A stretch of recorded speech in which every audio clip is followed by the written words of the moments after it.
अपने पिछले वाले क्लास में हम लोगों ने देखा था कि पॉवर्टी जो है इंडिया में अभी भी थी, और टोटल जो है पॉपुलेशन, वर्ल्ड की पॉपुलेशन में 1/5 जो है हर पर्सन जो था पुअर कैटेगरी से बिलोंग कर रहा था। उसके बाद हम लोगों ने मीनिंग ऑफ पॉवर्टी देखी थी कि पॉवर्टी की क्या मीनिंग होती है, और पुअर कौन कौन होते हैं, पुअर कैसे होते हैं, किन्हें पुअर बोला जाता है, जिसमें हम लोगों ने अर्बन पुअर के बारे में जाना था एंड रूरल पुअर के बारे में जाना था। फिर हम लोग पढ़े थे कि कॉमन कैरेक्टरिस्टिक्स क्या होती है पुअर पीपल की। अगर कोई पुअर पीपल है तो वो कॉमनली उन लोगों में क्या क्या फीचर्स हैं जो मैच करते हैं या सेम होते हैं। उसके बाद आते हैं नेक्स्ट इंपॉर्टेंट टॉपिक पे। इसमें बोल रहा है कि मेजर ऑफ पॉवर्टी। पॉवर्टी जो है, अगर पॉवर्टी की बात करेंगे तो हम उसमें पॉवर्टी को मेजर कैसे करते हैं। मेजर कैसे करते हैं मतलब हम कैसे पता लगाते हैं कि कोई कितना पुअर है, या उसको मेजरमेंट करने का क्या क्या तरीका होता है, किस तरीके से एक्सटेंट ऑफ पॉवर्टी हम डिटरमाइन करते हैं। पॉवर्टी को मेजर करने के लिए दो मेथड दिए गए हैं, दो तरीका है। एक होता है रिलेटिव पॉवर्टी और दूसरा है मेजरमेंट के लिए एब्सोल्यूट पॉवर्टी। यही पढ़ना है हमें कि रिलेटिव पॉवर्टी क्या होती है और एब्सोल्यूट पॉवर्टी क्या होती है। एंड इससे इन ये दोनों टॉपिक से क्वेश्चन जरूर ही पूछा गया है अपने पिछले जितने भी एग्जाम हुए हैं।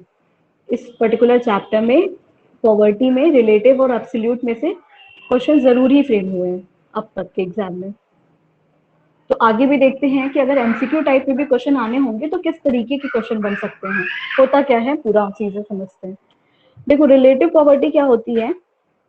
Poverty of people in comparison to other people. Relative poverty का ये मतलब होता है ना कि अगर हम कोई किसी इंसान की पॉवर्टी के बारे में पता लगा रहे हैं तो हम किसी दूसरे पर्सन के, दूसरे पीपल के कंपैरिजन में वो पहला इंसान कितना पुअर है, इस तरीके से जब हम लोग पॉवर्टी का पता लगाते हैं वो हो जाता है क्या, रिलेटिव पॉवर्टी।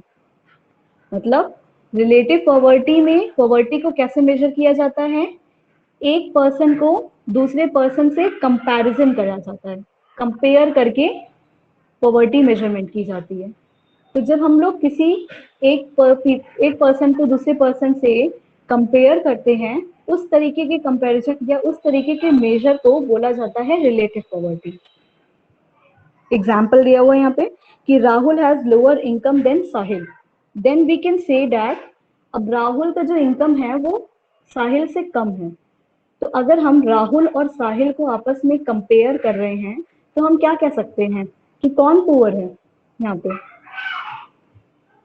बोलो। राहुल। राहुल। क्योंकि राहुल के पास लोअर इनकम है, किसके कंपैरिजन में, साहिल के कंपैरिजन में। तो हम बोल सकते हैं ना कि Rahul is relatively poor. Relatively मतलब अगर हम रिलेट करेंगे ये दो पर्सन को, एक पीपल को अदर पीपल से अगर रिलेट करते हैं तो रिलेटिवली वो कितना पुअर है इसके बारे में पता चलता है रिलेटिव पॉवर्टी से। रिलेटिव पॉवर्टी क्या करती है, दो लोगों में कंपैरिजन करके बताती है कि कौन कितना पुअर है। ठीक है। फिर जो है कुछ लिमिटेशन लिखी हुई है रिलेटिव पॉवर्टी की, कि रिलेटिव पॉवर्टी में the concept reflect the relative position of different segment of population, it does not consider how poor a person actually is. तो इसमें क्या बोल रहा है ना कि रिलेटिव पॉवर्टी का जो कॉन्सेप्ट है, जब रिलेटिवली जो कंपैरिजन करके पुअर बता रहा है, वो जो है वो पूरे पॉपुलेशन के लिए सही नहीं होता है।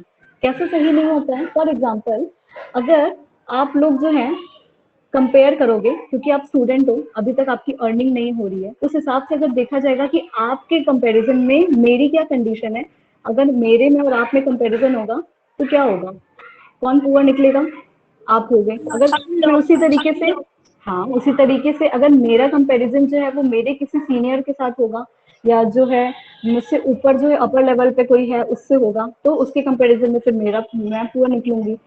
उसके बाद अगर हम अपना कंपैरिजन मान लो, हम लोग सारे लोग अपना कंपैरिजन मिलके अगर मुकेश अंबानी से करते हैं, तो मुकेश अंबानी के कंपैरिजन में भी सारे लोग जो है पूरा इंडिया पुअर निकल जाएगा। हाँ, और मुकेश अंबानी अपना कंपैरिजन जाके बिल गेट से करेंगे तो मुकेश अंबानी बोलेंगे कि मैं भी पुअर हूँ। ऐसा होगा कि नहीं होगा। तो रिलेटिव पॉवर्टी क्या करती है ना, ये एक करेक्ट मेजर नहीं देती है, मतलब कि हमें करेक्ट डेफिनेशन नहीं देती है पॉवर्टी को बताने का, ये उसकी लिमिटेशन होती है। ये नहीं बता पाती है रिलेटिव पॉवर्टी कि कोई पर्सन एक्चुअली में कितना पुअर है, या पुअर की होने की एक्चुअल डेफिनेशन होती क्या है, किन लोगों को हम पुअर बोलेंगे, किन लोगों को नहीं बोलेंगे। क्योंकि अगर हम रिलेटिवली मेजर करेंगे तो इससे क्या होगा, मुकेश अंबानी भी पुअर निकल जाएगा बिल गेट्स के आगे, लेकिन एक्चुअल में तो वो है नहीं पुअर। तो इसीलिए इसकी ये लिमिटेशन है रिलेटिव पॉवर्टी की। सेकेंड वाला टाइप था कि एब्सोल्यूट पॉवर्टी क्या होती है। एब्सोल्यूट पॉवर्टी की अगर बात करेंगे तो एब्सोल्यूट पॉवर्टी में होता है, it refers to the number of people living below the poverty line. Absolute poverty में क्या बोला गया कि ऐसे नंबर ऑफ पीपल जो बिलो द पॉवर्टी लाइन रहते हैं उन्हें बोला जाता है पुअर। उतने नंबर ऑफ पीपल जो कि बिलो द पॉवर्टी लाइन रहते हैं वो क्या कहलाते हैं, वो लोग ही पुअर होते हैं। ठीक है, पॉवर्टी लाइन बनाई जाती है और पॉवर्टी लाइन जो है ना वो कंजप्शन के बेसिस पे एक लाइन क्रिएट की जाती है, इमेजिनरी लाइन होती है, और उस लाइन के बिलो जितने भी लोग बिलोंग करते हैं उन लोगों को बोला जाता है कि वो क्या है, वो पुअर है। ओके, तो according to absolute poverty around 23.6% of India's population is below poverty line. अगर हम पॉवर्टी लाइन से कम के अकॉर्डिंग देखेंगे कि कितने लोग जो हैं वो पॉवर्टी लाइन के बिलो बिलोंग करते हैं, तो टोटल जो है 23.6% पीपल जो है वो इंडिया के पॉपुलेशन जो है वो पॉवर्टी लाइन के बिलो लाइन लाई करती है, करते हैं। Yes ma'am, yes ma'am. Absolute poverty में क्या किया जाता है कि जितने भी number of people below the poverty line एक बनाई जाती है, उसके बारे में पढ़ेंगे अभी हम लोग। जितने भी number of people poverty line के बिलो जो है लाई करते हैं उन लोगों को पुअर कंसिडर किया जाता है, या उनको कंसिडर किया जाता है कि वो पॉवर्टी में है। और अगर एब्सोल्यूट पॉवर्टी के अकॉर्डिंग ही बात किया जाए, यानी कि जितने लोग बिलो पॉवर्टी लाइन है वो इंडिया में लगभग 24% जो है पीपल वो बिलो द पॉवर्टी लाइन है। अगर ये फिगर अपडेट हो गया होगा तो न्यू सेंसस के हिसाब से जो है आपके अपडेटेड वाले जो न्यू एडिशन वाली बुक होगी उसमें लिखा होगा, एक बार देखना जरा कि कितना फिगर उसमें लिखा हुआ है, कितने परसेंटेज लिखा हुआ है। एब्सोल्यूट पॉवर्टी का लिमिटेशन क्या होता है, this method of poverty line used to measure absolute poverty does not consider social factors that generate और रिस्पॉन्सिबल फॉर पॉवर्टी। इस पर्टिकुलर टाइप ऑफ मेजरमेंट में एब्सोल्यूट पॉवर्टी में क्या किया जाता है कि जो भी पॉवर्टी लाइन होती है, जो हम लोगों ने एक बार जो डिसाइड हो जाता है कि इतना पॉवर्टी लाइन है, इसके नीचे ही वाले लोग पुअर कंसिडर करे जाएंगे, इसके ऊपर वाले लोग नहीं किए जाएंगे। लेकिन उसमें जो सोशल फैक्टर्स होते हैं, मतलब बहुत सारा रीजन होता है या कॉजेज होते हैं जिनकी वजह से पॉवर्टी हो जाती है, या जो रीजन ये होता है कि उन पर्टिकुलर जो लोग पॉवर्टी लाइन के नीचे हैं उनको ऊपर आने के लिए अलाउ नहीं, मतलब उनको मौका नहीं मिल पाता है कि वो पॉवर्टी लाइन के ऊपर आ पाए। तो ऐसे सोशल फैक्टर्स होते हैं, इनके बारे में भी हम लोग आगे पढ़ेंगे कि उन चीजों को नजरअंदाज किया जाता है। यहाँ पे पॉवर्टी लाइन में उन चीजों को कंसिडर ही नहीं किया जाता है, बस एक पॉवर्टी लाइन बना दी जाती है और बताया जाता है कि इसके नीचे वाले सारे पुअर हैं। ठीक है, ये बात समझ में आई? Yes ma'am, yes ma'am. और इंडिया में हम लोग जो है वो रिलेटिव पॉवर्टी, रिलेटिव मेजर नहीं यूज करते हैं हम लोग, बल्कि कौन सा, एब्सोल्यूट पॉवर्टी वाला से ही डिसाइड करते हैं कि कितने पर्सन जो है वो पुअर पीपल कहलाते हैं। तो इंडिया में जो पॉवर्टी लाइन है वो स्टैंडर्ड मेजर यूज होती है number of poor people find out करने के लिए, और जो स्टैंडर्ड है वो फिक्स किया जाता है in terms of minimum living level of consumption. ये जो पॉवर्टी लाइन का स्टैंडर्ड है, ये जो लाइन एक डिसाइड की गई है, एक्चुअल में कोई लाइन नहीं ड्रॉ होती है, लेकिन ये जो एक इमेजिनरी लाइन भी बनाई गई है वो किस चीज के ऊपर बेस होती है, वो मिनिमम लेवल ऑफ कंजप्शन के ऊपर उसी पे फिक्स की जाती है, उसके स्टैंडर्ड पे फिक्स की जाती है, मिनिमम लेवल ऑफ कंजप्शन। ठीक है, ओके मैम, ओके मैम। तो एब्सोल्यूट पॉवर्टी को हम क्या बोल सकते हैं, अगर वो मिनिमम लेवल ऑफ कंजप्शन के ऊपर बेस पे ही पॉवर्टी लाइन डिसाइड होती है, इसका मतलब एब्सोल्यूट पॉवर्टी क्या होती है,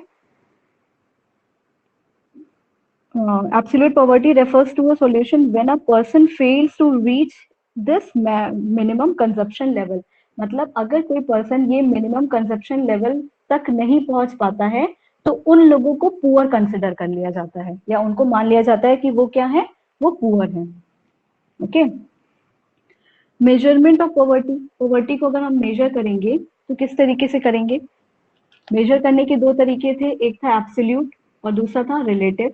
मतलब पॉवर्टी को किन किन तरीके से पता लगाया जा सकता है, जिसमें हम लोगों ने देखा कि एब्सोल्यूट वाला जो है उसमें पॉवर्टी लाइन डिसाइड होती है, उसके नीचे जितने भी लोग बिलोंग करते हैं उनको पुअर कंसिडर किया जाता है। और रिलेटिव में क्या होता था कि जितने लोग जो है कंपेरेटिवली एक पर्सन से अदर पर्सन के कंपेरेटिवली जितने लोग पुअर होते थे उन्हें डिसाइड, उनके बेसिस पे पता लगाया जाता था कि कौन पुअर है और कौन पुअर नहीं है। Pre and post independent India में मेजरमेंट ऑफ पॉवर्टी कैसे होती थी? तो अगर हम पहले बात करते हैं ना प्री इंडिपेंडेंट इंडिया में, मतलब कि आजादी के पहले की बात है, तो उसमें फर्स्ट पर्सन जो थे जिन्होंने ये concept of poverty line discuss किया था, concept of poverty line discuss करने वाले पहले इंसान थे, कौन थे? दादा भाई नौरोजी। और ये इंपॉर्टेंट क्वेश्चन है क्योंकि 1 मार्क्स में इसी टाइप के क्वेश्चन जो है वो पूछा जाएगा। सबसे अच्छा क्वेश्चन है, और वाइवा वाइवा में भी इसी तरीके के क्वेश्चन ज्यादा पूछे जाते हैं कि प्री इंडिपेंडेंट इंडिया में दादा भाई नौरोजी जो थे वो फर्स्ट पर्सन थे जिन्होंने concept of poverty line discuss की थी। कौन थे? दादा भाई नौरोजी। हाँ, first person to discuss the concept of poverty line in in pre independent India, तो दादा भाई नौरोजी। उन्होंने क्या किया था, वो jail cost of living use करते थे, jail cost of living method use करते थे पॉवर्टी लाइन को कैलकुलेट करने के लिए। मतलब कि जो पॉवर्टी लाइन हम लोगों ने पढ़ा कि मिनिमम लेवल ऑफ कंजप्शन वाली लाइन जो थी, वो दादा भाई नौरोजी ने jail cost of living method use किया था कैलकुलेट करने के लिए, पॉवर्टी लाइन को बनाने के लिए। He use the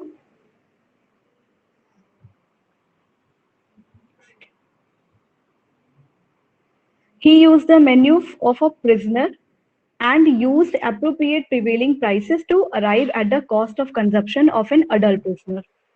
jail cost of living, jail मतलब जो जेल की ही बात हो रही है ना, कुछ और इसमें मतलब नहीं है, कि जेल में जो प्रिजनर थे उनके जो मेन्यू होता था, यानी कि उनके खाने के लिए जो मेन्यू बनता था, वो कितना खाना एक दिन में कितना फूड कंजप्शन करते थे, उसके बेसिस पे ही पॉवर्टी लाइन का जो है वो डिसाइड किया गया था या कैलकुलेट किया गया था, हम कह सकते हैं। क्योंकि अभी बताया ना कि स्टैंडर्ड फिक्स कैसे किया गया था पॉवर्टी लाइन का, मिनिमम लेवल ऑफ कंजप्शन के बेसिस पे। तो ये देखा गया था कि कितना मिनिमम लेवल ऑफ कंजप्शन है, अगर कोई पर्सन जो है वो उतना अफोर्ड कर पा रहा है तो वो पुअर नहीं है, अगर वो अफोर्ड नहीं कर पा रहा है तो वो क्या कहलाएगा, वो पर्सन पुअर कहलाएगा।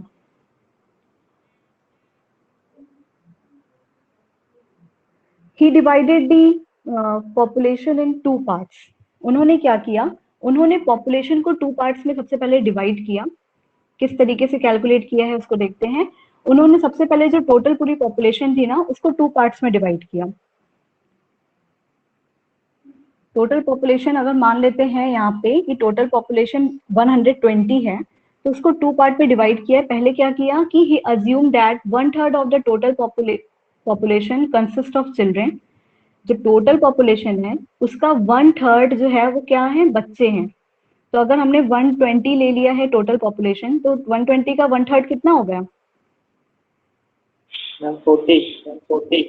40।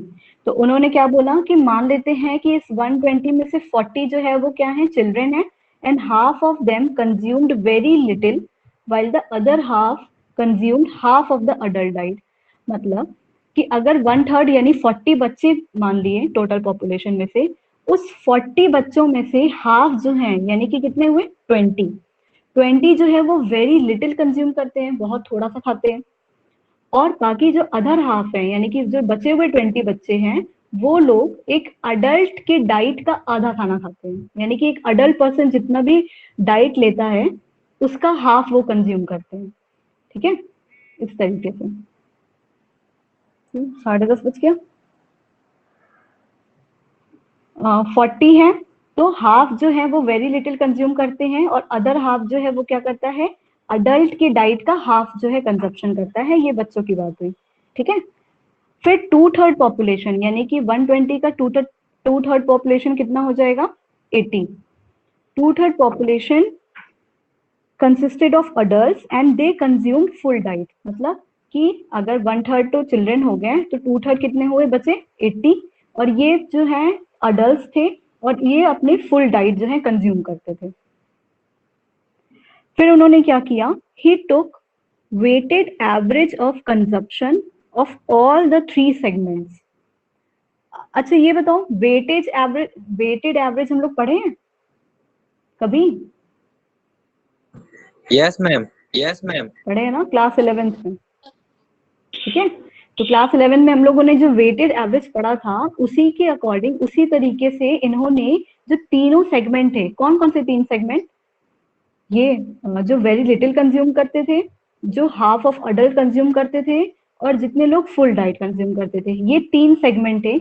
इन तीनों सेगमेंट के वेटेज एवरेज निकाला और उसके बेसिस पे जो है क्या किया, उसके बेसिस पे कैलकुलेट किया, यानी कि इनका एक रेशियो निकाला था। तो अगर हम इसका रेशियो निकालेंगे ना तो 1:1:4 इस तरीके से रेशियो निकलेगा, मतलब 3/4 of adult jail cost of living जो है उन्होंने कैलकुलेट करके निकाली थी। समझ में आया? कंजप्शन को किस बेसिस पे निकाला था, वेटेज एवरेज करके निकाला था। और उनके अकॉर्डिंग क्या था कि जितने लोग हाफ वेरी लिटिल कंज्यूम करते थे, जितने लोग जो है half of adult diet consume करते थे, और जितने लोग जो है फुल डाइट कंज्यूम करते थे, उनका वेटेज एवरेज निकाल के क्या कंक्लूड किया गया था कि 3/4 of adult jail cost of living है। जेल कॉस्ट ऑफ लिविंग कितनी है, 3/4 ऑफ अडल्ट है, मतलब जो अडल्ट कंज्यूम करता है उसका 3/4 है। हाँ समर बोलो। चलो आपका